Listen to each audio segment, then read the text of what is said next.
S'il vous plaît, faites-le aujourd'hui. En savoir plus, visitez ottawa.ca/acheter local.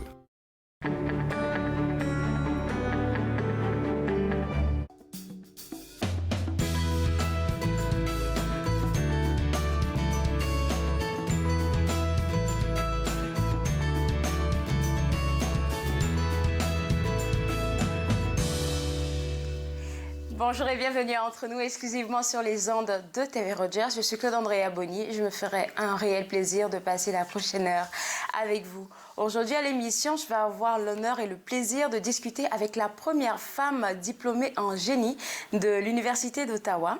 On va aussi discuter de l'impact de la crise sur le système éducatif ici au Canada avec un chercheur de l'Institut du savoir Montfort. Et bien évidemment, comme à chaque lundi maintenant, vous le savez, on va parler de santé mentale, mais cette fois-ci avec Julie Turcotte qui est infirmière à Santé publique Ottawa. Mais avant que tout cela ne commence, c'est-à-dire avant qu'on entre dans le vif de ces sujets-là, j'ai quelques informations à vous partager et je vais commencer à vous inviter encore une fois au webinaire organisé par la SEO, donc des webinaires qui sont gratuits. Et pour celui qui s'en vient ce 3 juin, donc ce mercredi à 11h, il est sous le thème programme d'employabilité pour les nouvelles arrivantes. Alors pour ce programme d'employabilité, il y a certaines conditions à remplir. Il y a certains éléments et certaines informations que vous devriez savoir avant de vous lancer dans ce programme, mais c'est ce que l'équipe de conseillers en employabilité et en immigration de la Société économique de l'Ontario vous permettra de découvrir ce mercredi 3 juin. Alors, si vous êtes intéressé, je vous inviterai à visiter, mais à envoyer un courriel à info@SEO-ONT.ca. C'est juste pour pouvoir vous inscrire et prendre votre place. Les conférences, comme je l'ai dit tout à l'heure, sont gratuites, mais vous avez besoin de montrer votre envie de participer pour pouvoir prendre votre place pour le mercredi 3 juin à 11h. Encore une fois, si vous êtes intéressé, info@SEO-ONT.ca. Un deuxième webinaire s'en vient organisé bien évidemment par la SEO, s'en vient pour cette semaine, le vendredi 5 juin.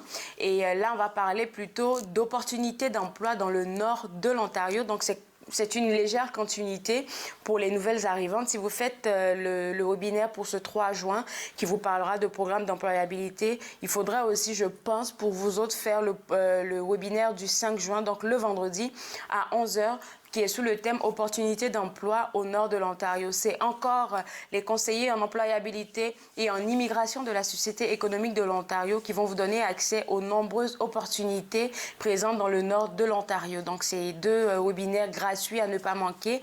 Un le mercredi 3 juin à 11h et le second le vendredi 5 juin à 11h. Une autre information que je partage avec vous, c'est une information qui nous vient du MIFO. Le MIFO, vous savez, a basculé comme beaucoup d'organismes avec des activités virtuelles, donc des activités en ligne. Et cette fois-ci, il vous invite pour tout le mois de juin, c'est-à-dire à chaque jeudi après-midi, il vous invite à participer à des discussions sur divers sujets de la vie, le tout dans une atmosphère fort informelle et très ludique. Et tout cela est fait vraiment pour briser l'isolement social et partager vos histoires et votre point de vue sur les sujets proposés. Ce que j'aime avec cette activité en ligne organisée par le MIFO, c'est que vous pouvez être présent, mais vous n'êtes pas forcé de dire quelque chose. Donc, vous pouvez écouter les points de vue et si vous avez envie d'intervenir, vous aurez l'occasion de pouvoir le faire. Mais si vous voulez juste être là pour participer à la discussion, pour avoir de nouvelles informations que peut-être vous n'avez pas, voir le point de vue de chacun des participants, mais vous êtes le bienvenu, mais il va falloir vous inscrire. Et une information importante, c'est que pour participer à ces discussions offertes par le MIFO, il faudrait que vous ayez votre carte de membre.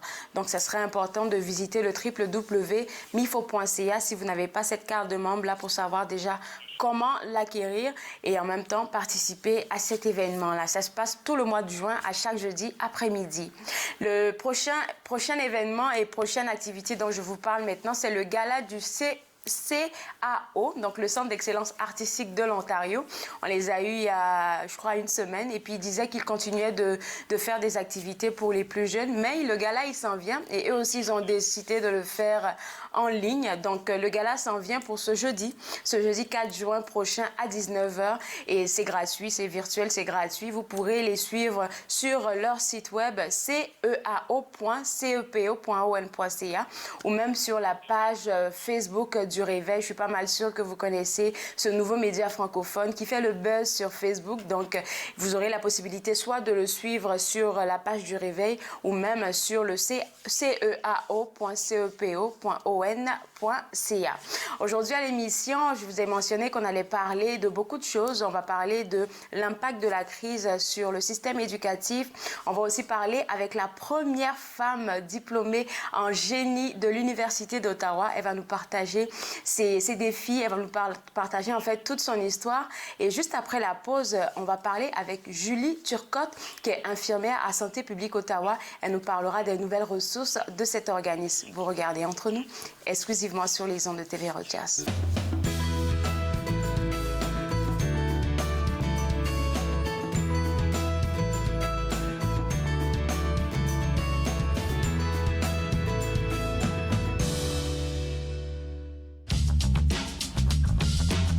Cette émission est présentée par Télé Élan. Vous êtes enfin aux commandes.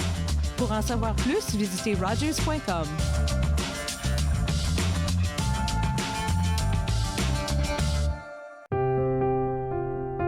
Les commerces, les restaurants et les services locaux d'Ottawa font partie importante de notre tissu urbain. Nous pouvons les aider en ces temps difficiles. Commandez chez eux en ligne, acheter des chèques cadeaux à utiliser plus tard, commander des repas à emporter ou à livrer, démontrer votre soutien sur les réseaux sociaux. S'il vous plaît, faites-le aujourd'hui. En savoir plus, visitez ottawa.ca/acheter local. Je l'ai fait. J'en ai besoin. إنه بلدنا. Je suis vivante.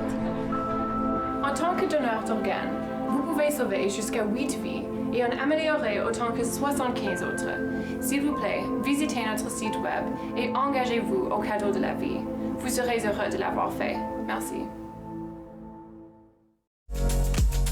Pour la première émission de Regard, on présente quelques nominés du Gala Triard, on visite le studio d'art de Marie Léger et on rencontre deux vétérans de la guerre d'Afghanistan. Regard, jeudi 19h sur TV Rogers.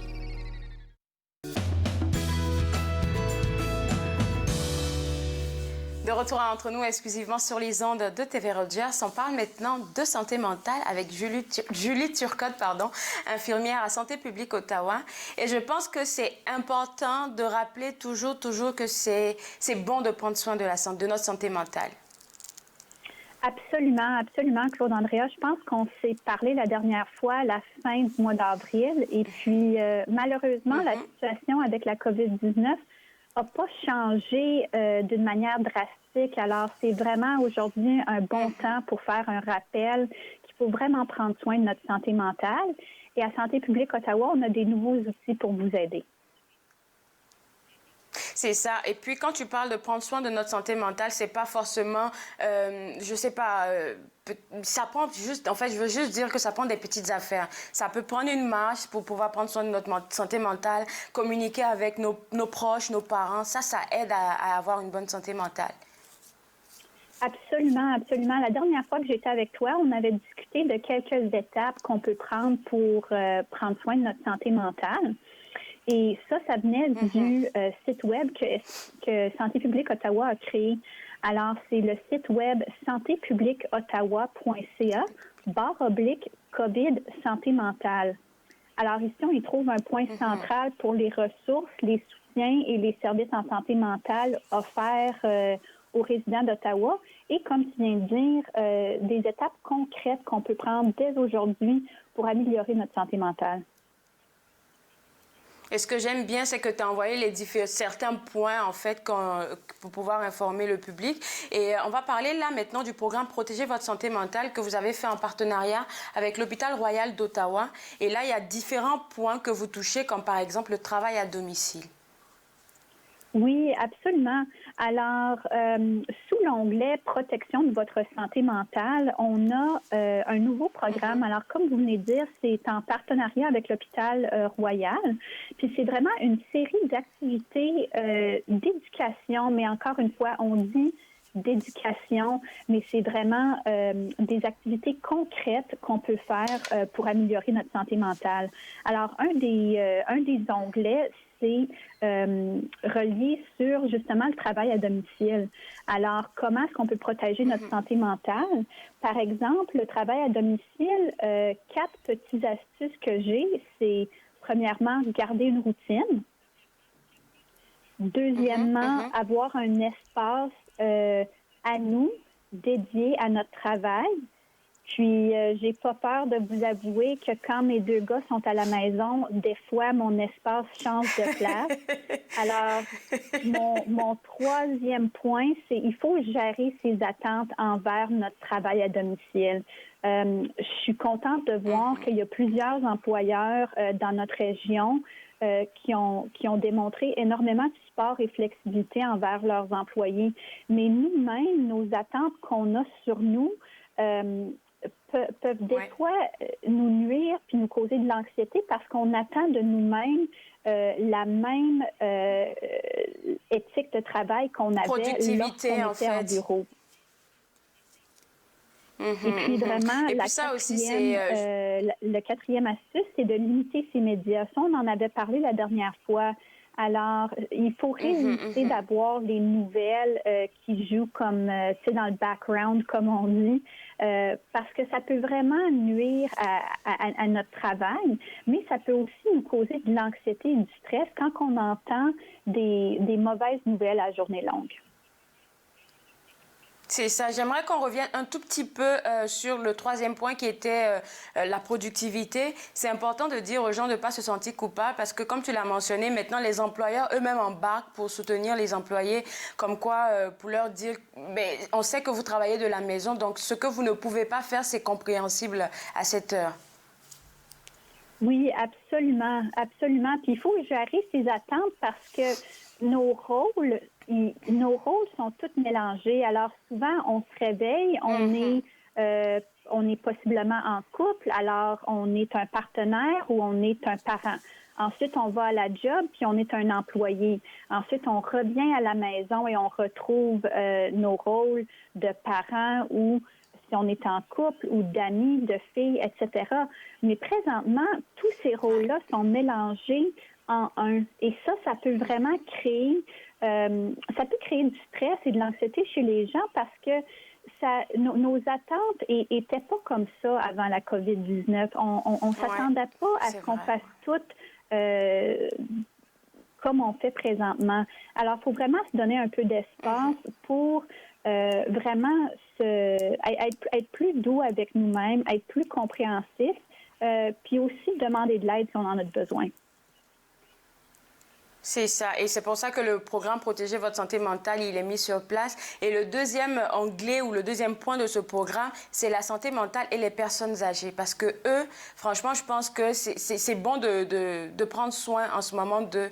Ils n'ont pas besoin de stress, je pense.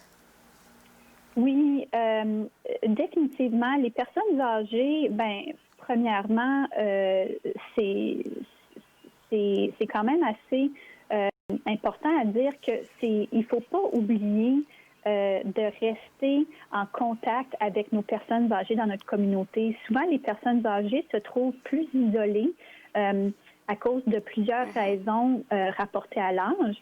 Mais c'est certain que dans un temps où on recommande la distanciation physique pour les gens 65 ans et plus, maintenant, plus que jamais, il faut essayer de rester en contact avec nos personnes âgées. Alors moi, mes 3 astuces pour des personnes âgées, ça serait numéro 1, se servir de la technologie, si vous en avez le goût. Maintenant, c'est le temps où vos enfants, vos petits-enfants peuvent vous aider à vous mettre au point avec Ma mère, par exemple, vient de créer son premier compte Facebook. Alors vraiment, comment est-ce qu'on peut essayer d'adopter de la technologie?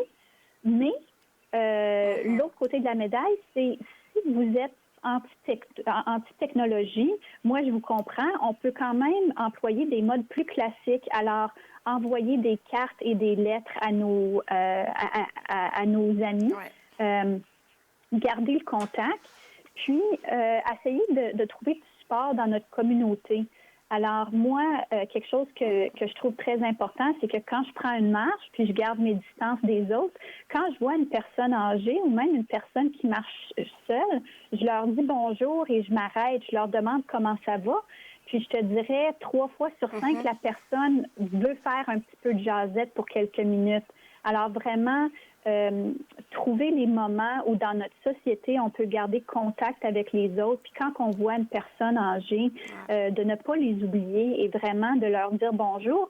Souvent, c'est eux qui n'ont pas leur tête en bas à regarder leur téléphone intelligent. Alors souvent, ils aiment beaucoup qu'on leur dise un beau bonjour. Non, c'est tellement vrai, là, c'est vrai. Et puis, le troisième point, et non des moindres, c'est ça, bâtir sa résilience, en fait. Oui, la résilience, c'est pas la première fois qu'on en parle. La résilience, c'est vraiment notre habileté de surmonter les hauts et les bas de la vie.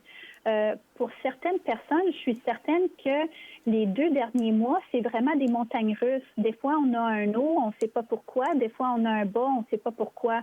Alors, c'est vraiment comment est-ce qu'on gère son stress. Moi, encore une fois, je pense que ce qui est idéal, c'est toujours de parler ouvertement de notre santé mentale. Ça, c'est vraiment toujours ma première recommandation. Quand on a des hauts, on en parle. Mais quand on a des bas, il faut en parler aussi. Il ne faut pas avoir peur de dire à nos partenaires, notre famille, nos amis, ou même un professionnel de la santé mentale, quand que ça va mal. Puis des fois, c'est juste une journée que ça va mal, mais des fois, quand que ça va pas bien pour une couple de jours, bien, on veut en parler à quelqu'un. Pour aider la résilience aussi, c'est aussi se donner la permission qu'il est permis de ne pas se sentir bien.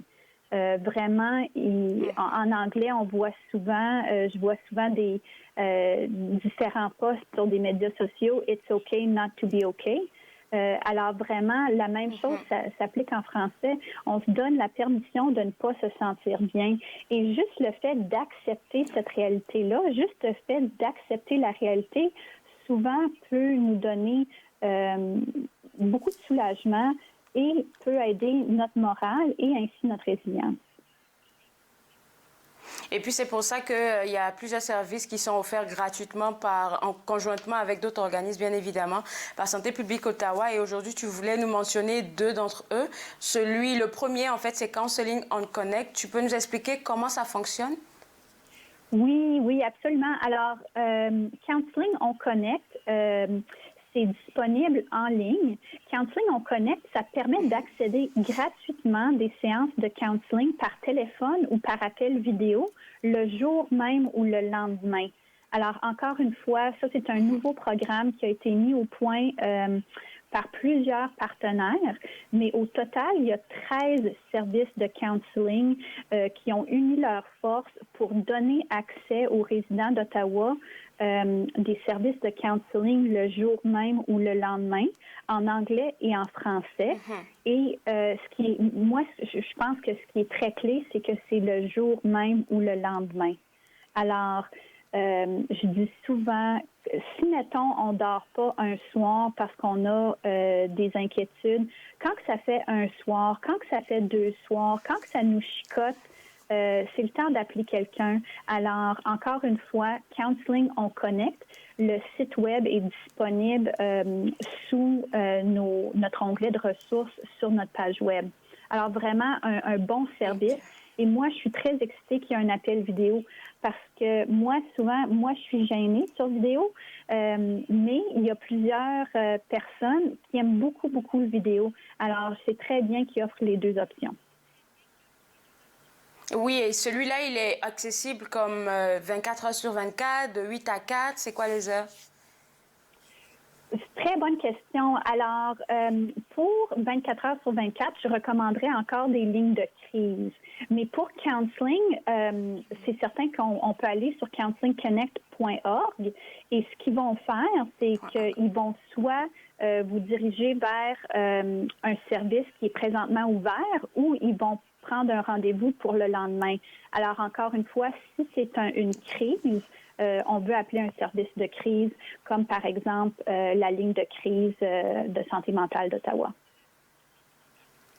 Et le deuxième outil que tu voulais partager avec nous ou service, c'est la ligne d'information sur les services de santé mentale pour les enfants et les jeunes par rapport à la dépendance. Oui, oui. Alors, je voulais prendre une couple de minutes pour vous dire que le Bureau de service de santé à la jeunesse a élargi le rôle de la ligne de crise et du clavardage en ligne pour fournir des informations au sujet des services de santé mentale, en effet pour les enfants et les jeunes, et la dépendance chez les jeunes dans l'Est de l'Ontario. Alors ça, on peut, c'est la ligne d'information et de crise est accessible par téléphone. Alors encore une fois, quand on parle des personnes jeunes, on parle d'une population vulnérable, on parle d'une population où les idées d'aujourd'hui ne sont pas les mêmes idées que demain. Alors, Counseling Connect, oui, c'est le fun si on veut prendre un rendez-vous pour aujourd'hui ou demain. Mais si on a un jeune à la maison, on est inquiet, on voit des changements au niveau de leur santé mentale, on veut appeler la ligne de crise au 613-260-2360. Et comme vous l'avez mis à l'écran, il y a aussi leur site web où vous pouvez naviguer tous leurs services de santé mentale. Julie, merci beaucoup d'avoir partagé toutes ces informations avec nous. Et puis, merci pour le gros travail que vous faites. Bonne journée. Merci, au revoir. Alors, pour vous autres à la maison, si vous avez besoin de plus d'informations, je vous inviterai à visiter le www.santépubliqueottawa.ca/COVID santé mentale pour avoir accès à tous ces services-là gratuitement. Après la pause, on va parler de l'impact de la pandémie sur les systèmes éducatifs. Vous regardez Entre nous, exclusivement sur les ondes de TV Rogers.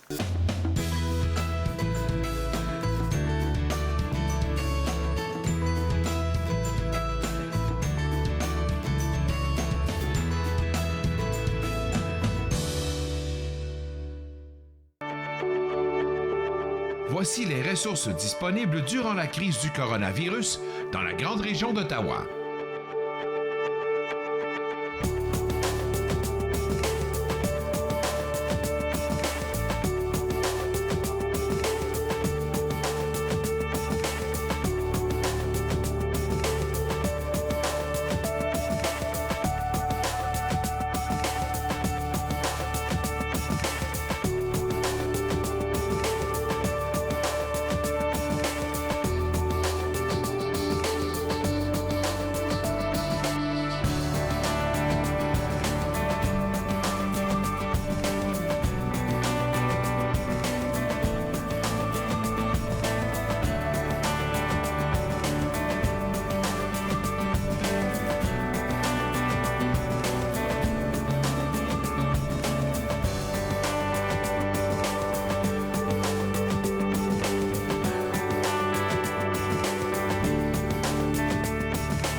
N'hésitez pas à recourir aux ressources disponibles dans votre localité.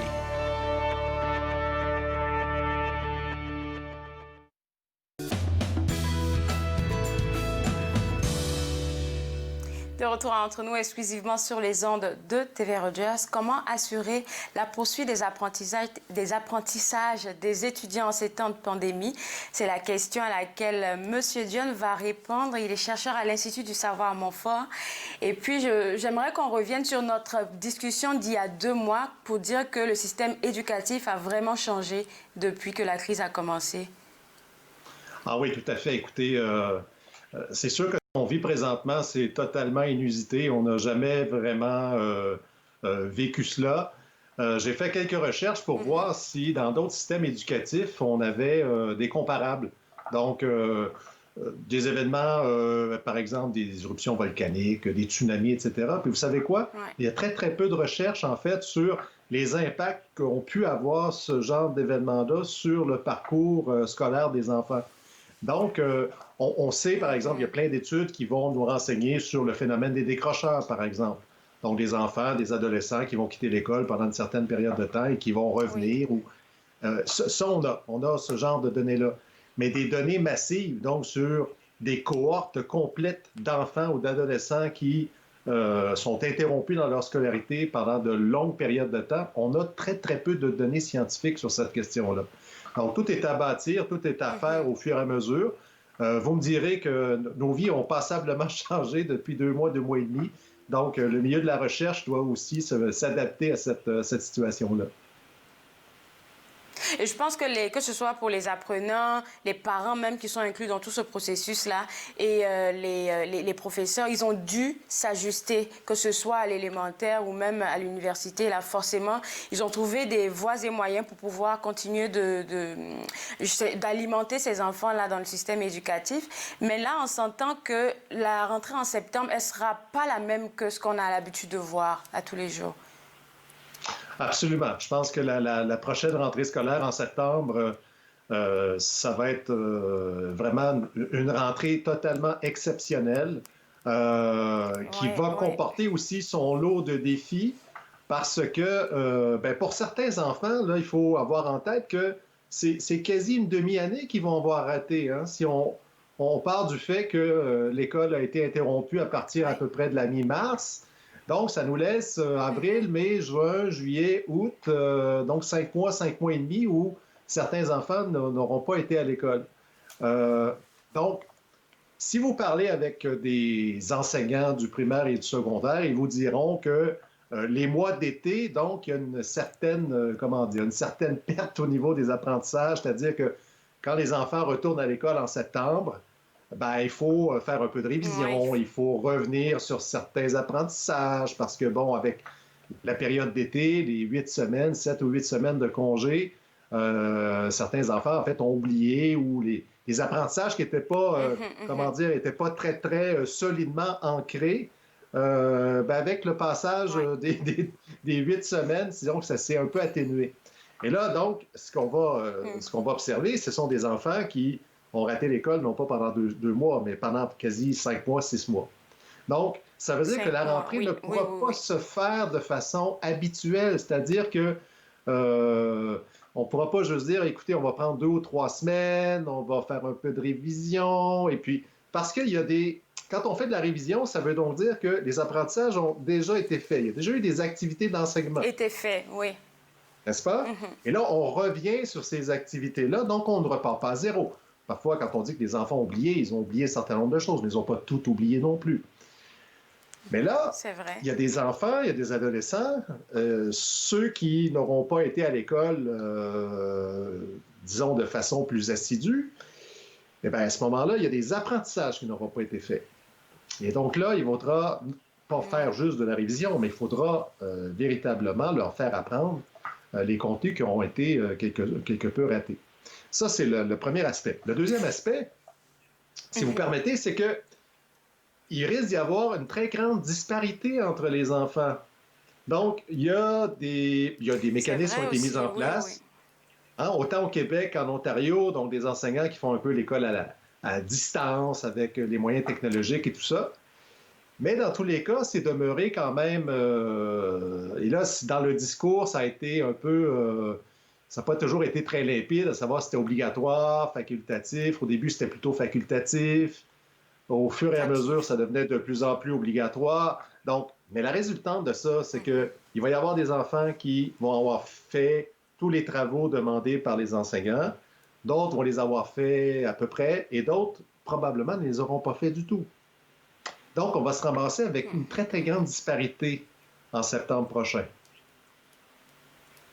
Et c'est de cette disparité-là que je voulais parler avant que vous n'en parliez vous-même. Parce qu'à la maison, oui, comme on l'a mentionné, il y a des enfants qui avaient la possibilité de faire des cours en ligne. Il y en a d'autres qui ne pouvaient pas, peut-être parce qu'ils n'avaient pas l'outil informatique, peut-être parce qu'ils n'avaient pas le matériel nécessaire. Donc, ils n'ont rien appris. Ils ont vraiment fait une pause là de 5 mois. Mais il y en a d'autres qui ont essayé de continuer le travail avec les parents, avec aussi l'association des professeurs. Fait que retour en classe, là, les enfants ne seront pas au même niveau. En plus de ça, comme vous l'avez mentionné, il va falloir reprendre. C'est tout un travail, en fait, dans le système éducatif pour les professeurs, surtout à l'élémentaire, je pense.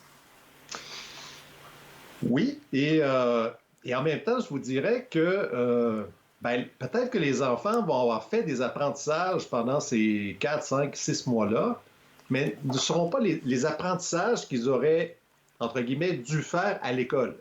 Alors, peut-être que des enfants ont appris à faire la cuisine. Peut-être que certains enfants ont appris à jouer d'un instrument de musique ou ils ont fait du sport avec leurs parents. Donc, ils vont probablement avoir appris plein de choses, ces enfants-là, durant cette période-là. Je pense que les parents sont généralement de bonne foi, ils veulent le meilleur pour leurs enfants. Donc, il y a certainement eu des apprentissages, mais le problème, c'est que ces apprentissages-là, ils ne sont pas nécessairement reconnus dans le système éducatif, dans lequel il y a des programmes d'études très bien délimités, dans lesquels les apprentissages doivent cadrer. Donc, moi, je pense qu'il y a beaucoup d'enfants qui vont avoir appris plein de choses. Par contre, là, il va falloir faire le pont entre ce qu'ils vont avoir appris à la maison et ce qu'ils auraient dû apprendre à l'école. Donc là, c'est là que ça risque d'être un petit peu plus difficile.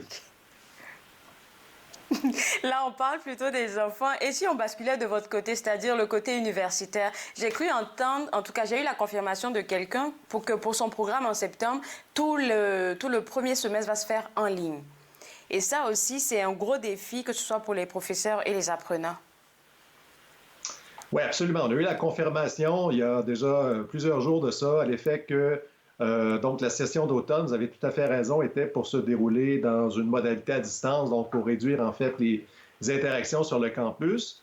Je vous dirais que chez nous, à l'Université d'Ottawa, on est, et surtout principalement la faculté d'éducation, on était déjà prêts. Pourquoi? Pour une raison très simple, c'est que notre clientèle francophone, elle est déjà dispersée. Vous savez, nos étudiants, ils ne viennent pas uniquement de la région de Gatineau, Ottawa. Ils viennent un petit peu partout au Canada et parfois même de l'étranger. Donc, on était déjà dans une mécanique de rejoindre les étudiants à distance, compte tenu de notre situation en milieu minoritaire. Donc, vous savez, comme on dit, le besoin crée l'organe. Donc, nous, on était obligés très tôt de développer des stratégies pour être capable de survivre, pour être capable de rejoindre nos étudiants francophones. Donc, et je pense que je vous disais ça la dernière fois où on a eu une discussion, c'est que c'est là qu'on voit que ça a été, dans ce cas-ci, c'est une force. Parce qu'on a été obligé de se mobiliser il y a déjà fort longtemps, dans des situations comme celle-là où on doit passer à distance, pour nous, très honnêtement, on est bien préparés. J'ai des collègues qui sont très bien formés, qui sont capables de livrer des cours à distance de façon tout à fait compétente. Donc, est-ce que c'est le cas de toutes les universités? Bien sûr que non. Est-ce que c'est le cas de toutes les facultés?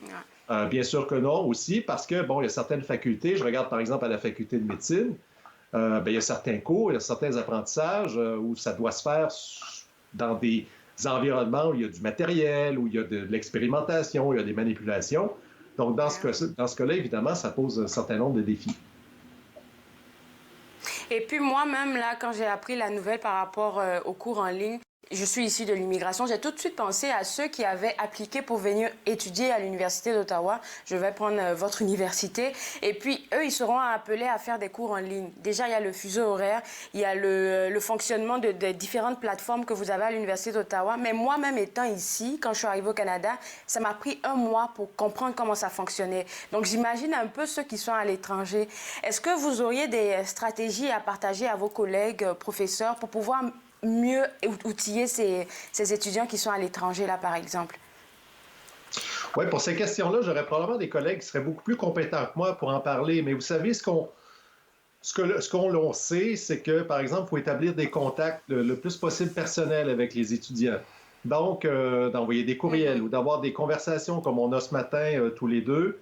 Ça nous permet de voir le non-verbal, si on veut valider certaines informations, savoir si la personne a compris ou pas. Déjà, juste le non-verbal, ça donne une information qui peut être très, très riche, très, très importante. Il y a aussi toute la question de la formation des étudiants. Donc, je pense qu'il y a beaucoup de gens qui ont réalisé depuis quelques semaines que les technologies pouvaient être très utiles, surtout dans un contexte comme celui-là où les interactions, elles ne sont pas possibles. On veut les limiter le plus que l'on peut. Alors, il y a des gens qui ont peut-être été un peu réfractaires à la technologie, qui devront, par la force des choses, en fait, développer ces compétences-là. C'est vrai pour les gens du milieu de l'immigration, mais vous savez, je vous dirais que c'est vrai pour tout le monde. Moi, j'ai des étudiants dans mes cours qui sont nés ici, qui sont franco-ontariens, qui sont québécois, et qui ne maîtrisent pas toujours très bien, en fait, les outils technologiques. Et je vous dirais même, c'est la même chose pour les enfants. Moi, j'ai une fille qui a 12 ans, et puis j'en ai profité durant cette période-là pour, mettre la troisième là, sur l'utilisation, justement, des outils Office, des outils de communication comme Skype ou Zoom, etc., parce que ça va devenir pour elle des outils qui vont être incontournables dans l'avenir. Donc, si je reprends son exemple, elle n'a jamais véritablement développé ces apprentissages-là parce qu'il n'y avait pas besoin, parce que je vais à l'école et puis il y a un enseignant et puis donc tout se fait en présentiel. Mais là, bon, l'enseignant est plus disponible directement. Donc, il faut trouver d'autres stratégies. Je pense que les étudiants, peu importe s'ils viennent de l'immigration, qui sont d'ici ou peu importe, je pense que ce sera à chacun aussi d'essayer de développer ces compétences-là. Et puis, je regarde chez nous, on a des guides, en fait, qui sont destinés aux étudiants, justement, pour les aider à apprivoiser, en fait, cette technologie-là. La dernière fois qu'on a discuté, vous avez dit quelque chose qui était, je trouvais intéressant. Vous venez de le redire tout à l'heure, là. Le système éducatif n'était pas vraiment préparé, mais vous, à la faculté d'éducation, vous étiez quand même prêt par rapport à d'autres facultés, bien évidemment, mais là, on a appris tous à s'ajuster, là. S'il arrivait dans les années à venir, ce que je ne souhaite pas, qu'il arrive une crise encore de même, qu'est-ce qu'on devrait d'ores et déjà ajuster encore une fois, peaufiner, pour que pour les prochaines années, s'il arrive quelque chose comme ça, on soit vraiment prêt, surtout du côté éducatif? Oui, écoutez, je pense qu'il faudra tirer des leçons assez rapidement, en fait, de la gestion de cette situation-là par les différents systèmes éducatifs. Sans vouloir blâmer personne, je pense que mon point n'est pas celui-là, c'est pas d'essayer de trouver des coupables et puis dire qui aurait dû faire ci ou faire ça. Je pense que collectivement, tout le monde, je pense qu'on devrait avoir une bonne réflexion parce que je regarde autant du côté du Québec que du côté de l'Ontario, même en Alberta, les autres provinces. Les systèmes éducatifs n'étaient pas prêts. Les gens n'étaient pas prêts à vivre une situation comme celle-là. Personne, oui. Personne. Vous allez me dire, oui, mais c'était difficile à prévoir. C'est vrai. C'est vrai qu'on ne pouvait pas savoir que c'était pour se déclencher en mars 2020. Par contre, le spectre, en fait, d'une pandémie, ça fait déjà plusieurs années qu'on en parle. Les changements climatiques, ils n'ont pas disparu avec le coronavirus. Les changements climatiques, et on l'a très bien vu cette semaine, hein? On est passé de plus 40 à près de zéro en quelques heures. Donc, c'était pas plaisant du tout. C'était pas plaisant. Et malheureusement, c'est le genre de situation qui risque de se reproduire dans le futur. Donc, il faut que les systèmes scolaires, donc les conseils scolaires, le ministère de l'Éducation, tout ça, je pense qu'il devrait y avoir des groupes de réflexion, des groupes de travail qui soient mis en place, inclure tout le monde, inclure les enseignants, les conseillers pédagogiques, les surintendants, les parents, pour développer justement des plans, si jamais, se préparer au pire. On espère toujours le meilleur, mais se préparer au pire. Au même titre qu'on se prépare à faire des exercices d'évacuation en cas d'incendie, en cas de lockdown. Maintenant, ça fait partie des pratiques tout à fait normales. On a chaque année des exercices d'évacuation et puis on est habitué. Et puis On sait que si jamais il arrive un événement comme celui-là, on ne l'espère pas, mais si jamais ça arrive, on est prêt. On est préparé. Et je pense qu'on devra faire la même chose pour le système, dans les systèmes éducatifs, c'est-à-dire que si jamais les enfants ne peuvent pas aller à l'école, s'organiser pour qu'il y ait un plan très bien fignolé pour que les enfants ne perdent pas de temps d'apprentissage. Parce que ça, c'est... et ça, comme je vous disais tantôt, on n'a pas de chiffres, on n'en aura pas à court terme de chiffres, parce que ça prend du temps avant de mener ces études-là. Ça prend du temps. On est plusieurs à être inquiets sur les taux de décrochage, parce que les adolescents, en particulier, qui étaient le plus à risque, qui n'ont pas été à l'école depuis plusieurs semaines, ça, c'est des personnes qui risquent de décrocher à long terme. Oui, ça c'est vrai. Est-ce que vous pensez déjà, vous travailler sur ce projet? Ce sera ma dernière question. Parce que le système éducatif, ça vous passionne. Oui, tout à fait. Je mène plusieurs projets, mais les projets qui vont m'intéresser, moi, ça va être toute la question, et on pourra peut-être en reparler dans une prochaine entrevue, mais c'est toute la question de l'évaluation à distance. Donc, comment on fait pour évaluer les apprentissages des enfants, des adolescents, des apprenants à distance, essayer d'éviter la tricherie, le plagiat, tout ça. Donc, ça, c'est des questions vraiment qui m'intéressent particulièrement. On va vous laisser réfléchir sur ça et vous nous revenez quand vous voulez, quand vous êtes prêts pour en discuter. Merci beaucoup, Monsieur Dione. Ça m'a fait plaisir. Au revoir. Alors, pour les professeurs qui sont à l'université, si vous le connaissez, ça serait à l'Université d'Ottawa, ce serait bien de le contacter. Alors, on va prendre une pause et juste après, j'aurai la chance de discuter avec la première femme qui a diplômé en génie à l'Université d'Ottawa. Restez avec moi, vous regardez Entre nous, exclusivement sur les ondes de TV Rogers.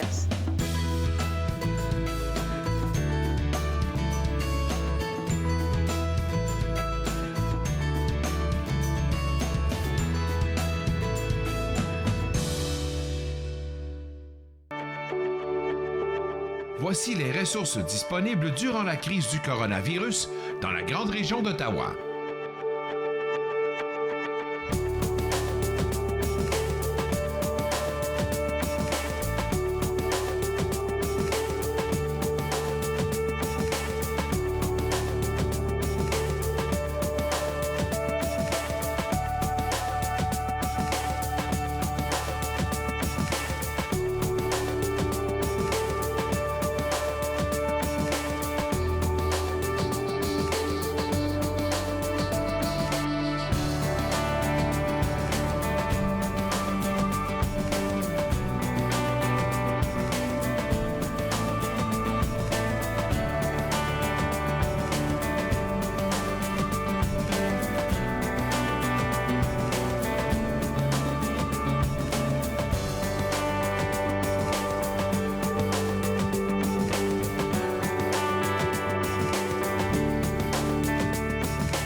N'hésitez pas à recourir aux ressources disponibles dans votre localité.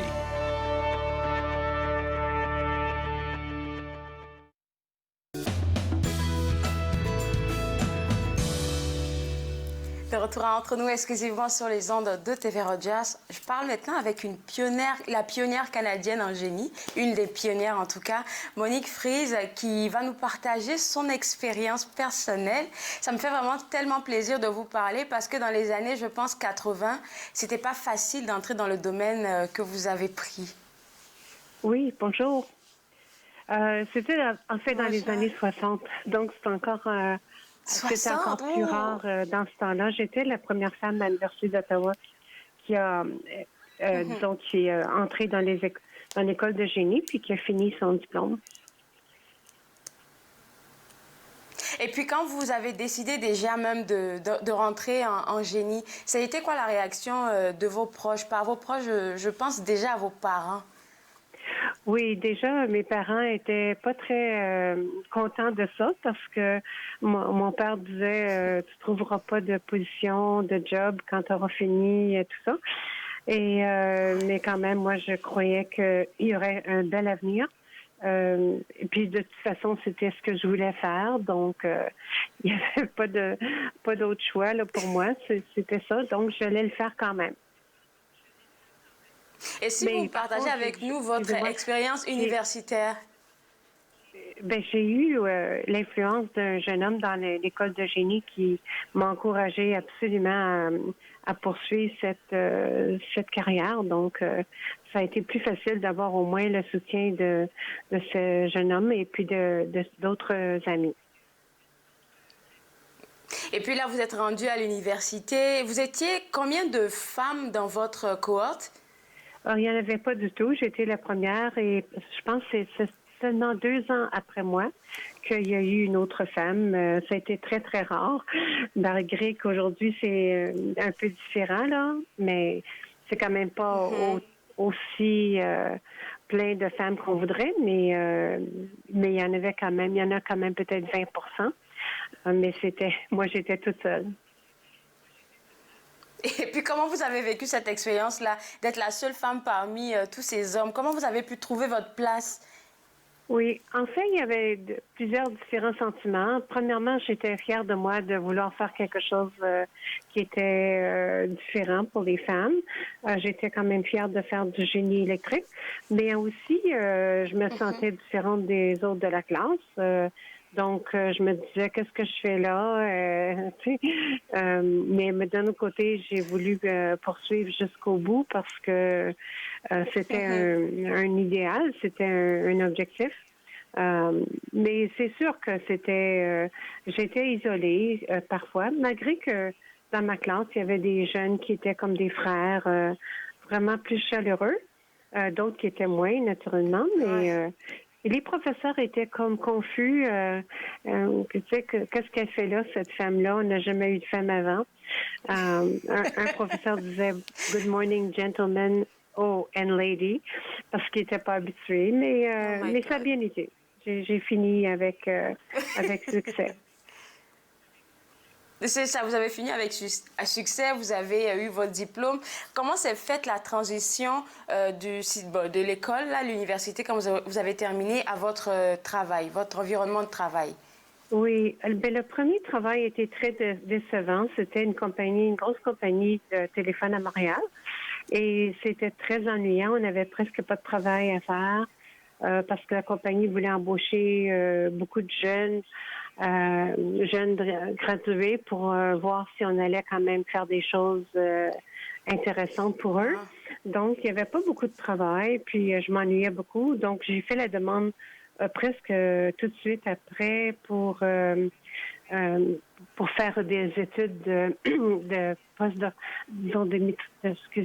maîtrise en Angleterre, dans un autre domaine qui était moins le génie électrique, c'était génie électrique appliqué à la médecine, donc c'était du génie biomédical. Et là, j'étais très, très heureuse. Et puis, qu'est-ce que vous avez découvert dans cette... Parce que je sais que vous avez travaillé sur des projets en génie médical. Là, vous avez fait sortir des projets. Comment ça s'est passé? Ça s'est passé très bien parce que dans les hôpitaux, naturellement, il y a beaucoup de femmes qui sont en position de pouvoir, comme par exemple la directrice des infirmières. Il y a plusieurs femmes médecins maintenant aussi. Donc, c'était un monde beaucoup moins difficile, disons, qu'une mine ou une manufacture. Donc, j'ai trouvé ça quand même assez facile et le travail était fascinant. Quand je suis revenue au pays, j'ai travaillé à l'hôpital Notre-Dame pendant 8 ans et là, je m'occupais de toute la technologie biomédicale. Donc, j'étais très heureuse. Mais à un moment donné, j'ai voulu devenir plus, chef de service. Donc, j'ai déménagé à Moncton et là, j'étais directrice pour 7 hôpitaux de la province. Wow, mon Dieu. C'est quoi vos moments de fierté quand vous y pensez à tout ce parcours-là? Je pense premièrement d'avoir réussi mon diplôme en génie. Ensuite, je pense que d'avoir eu un brevet parce que j'ai quand même fait une invention dans les années 70 et puis aussi d'avoir monté mon équipe à Moncton avec 13 personnes. Et quand je suis arrivée là, on s'occupait de $1 million de technologie.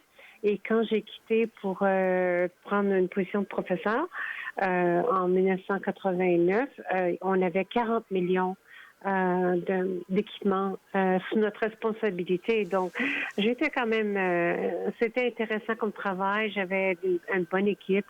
Donc, j'étais très, très heureuse. Mais après, j'ai quand même voulu changer de position, de domaine après que j'ai fini mon doctorat.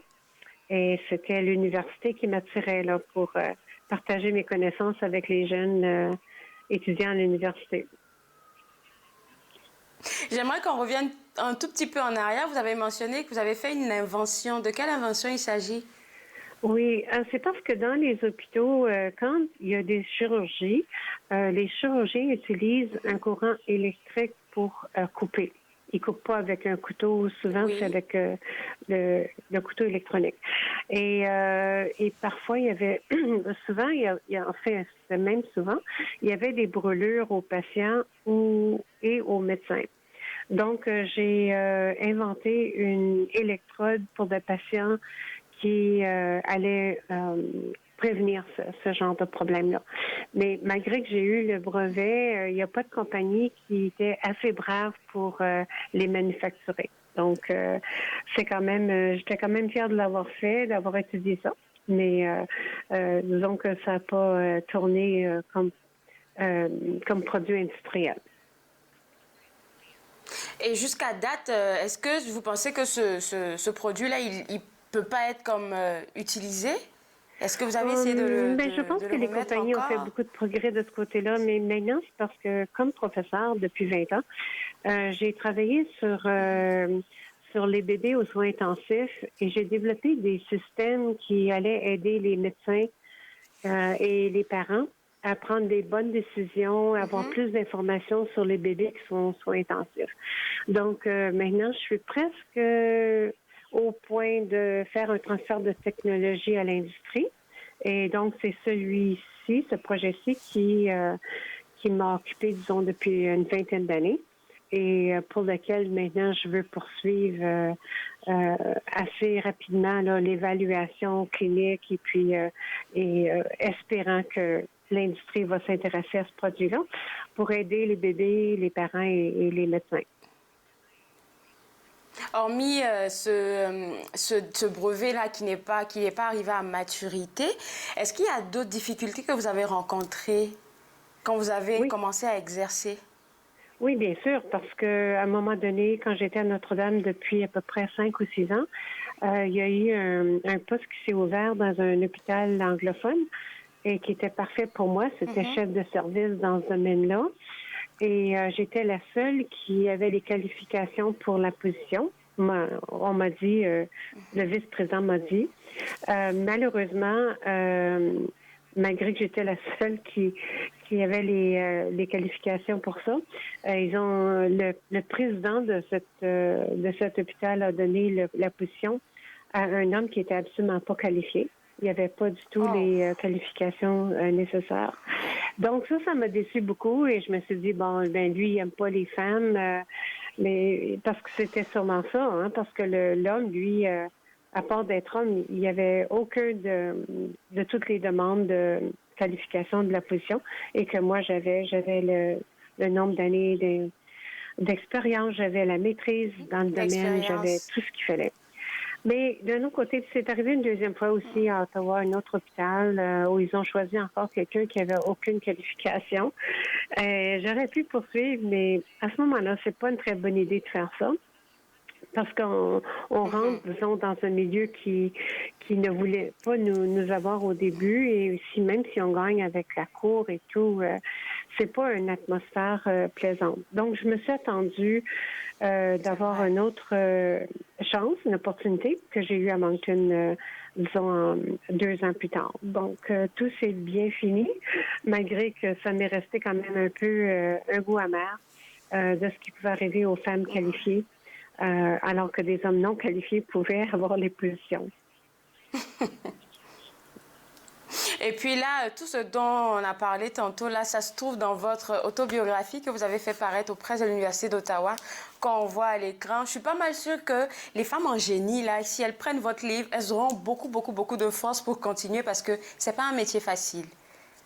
Oui, c'est sûr. C'est plus facile maintenant parce que j'ai travaillé beaucoup, comme vous savez, avec la Chaire des femmes en génie depuis 20 ans, puis aussi avec énormément d'autres femmes et hommes et des doyens de l'université, des présidents de compagnie. Il y a eu quand même énormément de progrès, mais c'est sûr qu'il reste beaucoup à faire. Donc, je pense que les jeunes femmes aujourd'hui vont peut-être pas avoir les mêmes difficultés. Quoique il y a des mauvaises compagnies, il y a des universités qui sont très difficiles pour les femmes. Donc, c'est sûr que si on choisit pas très bien poursuivre sa carrière dans les endroits qui sont, disons, plus adaptés aux femmes, à ce moment-là, on peut avoir les mêmes difficultés que moi. Mais je pense que quand même énormément plus facile maintenant pour les femmes que dans mon temps à moi. Il fallait que je sois très forte et que je crois beaucoup dans moi-même. Je pense que c'est pour ça que j'ai finalement réussi. Je pense que c'était aussi une détermination d'arriver à mes objectifs. Félicitations vraiment pour tout votre travail, votre aspect de pionnière là qu'on aime beaucoup. Et puis, félicitations pour cet ouvrage et vous souhaite bonne chance. Merci beaucoup, Madame Fries. Bien, c'est moi qui vous remercie. Alors, si vous voulez avoir accès à cet ouvrage-là, je vais vous donner le site web juste après la pause. Vous regardez Entre nous, exclusivement sur les ondes de TV Reuters.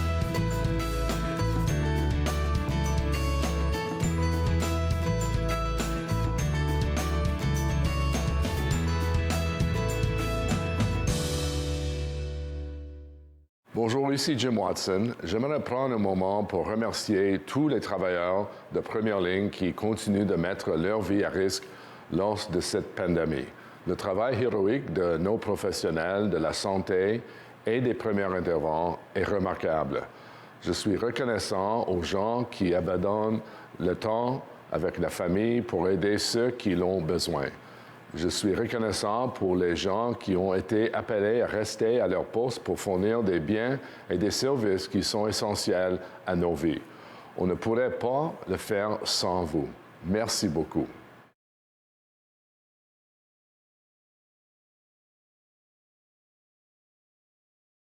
Mon mari est un homme et un père formidable lorsqu'il ne boit pas.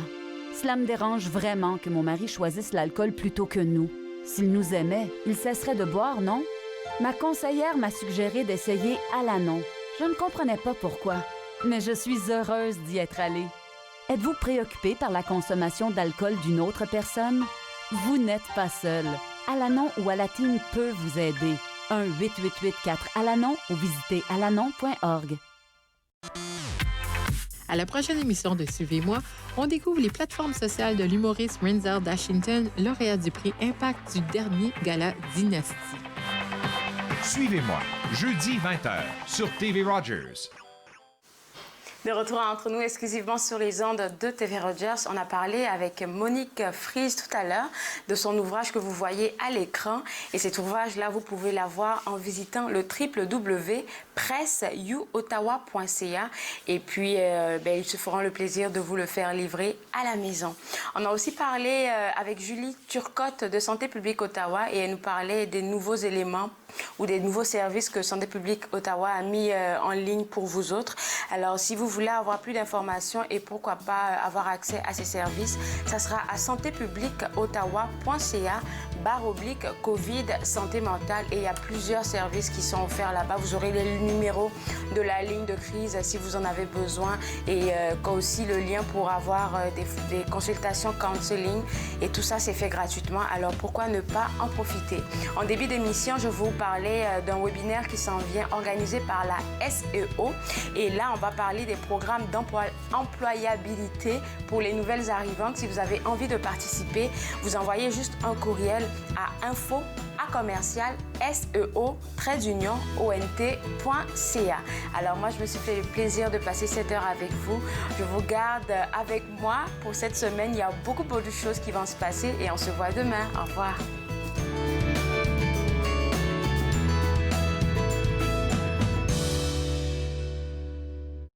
Faites-nous part de vos commentaires en composant le 613-521-2323 par courriel sur Facebook et Twitter.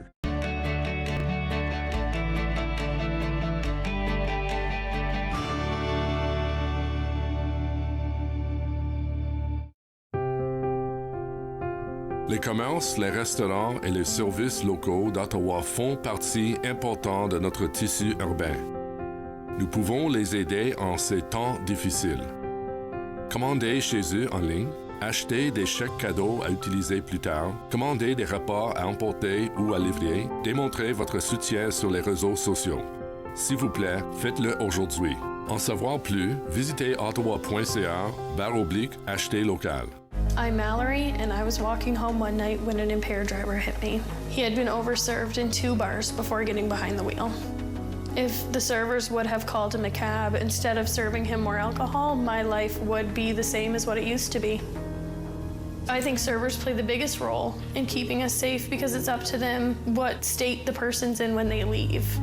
Refusing service isn't personal, it's the law.